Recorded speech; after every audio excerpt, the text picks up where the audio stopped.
Ilang probinsya sa North Central Luzon ang nagsuspindi ng klase dahil sa masamang panahon. Narito ang report. Dahil sa nararanasang sama ng panahon, nagsuspende ng klase ang ilang paaralan sa Hilaga at Gitnang Luzon, kabilang ang 3 bayan sa Cagayan, 2 probinsya at 3 lungsod sa Central Luzon, 2 probinsya at 1 lungsod sa Cordillera. Suspendido rin ang klase sa buong Ilocos Norte, ilang bayan sa La Union at ilang bayan sa Pangasinan. 6 na araw nang nawawala sa laot ang 2 mangingisda mula sa Dingalan, Aurora. Nakilala ang mga mangingisda na sina Carlito Peña at Christopher Romero, parehong taga-barangay Paltik. Patuloy ang search and rescue operation ng otoridad sa dalawa.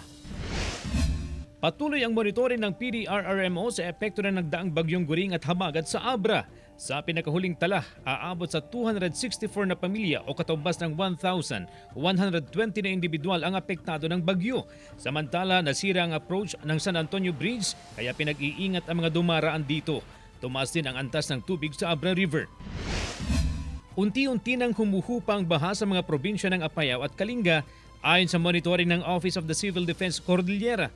Nakabalik na rin sa kanilang mga bahay ang mga inilikas na residente. Samantala, ilang kalsada sa Cordillera ang hindi pa rin madaanan, kabilang ang Abra Ilocos Norte, Abra Kalinga Road, Quezon Road at Baguio Bontoc Road. CJ Torida, 1 North Central Luzon.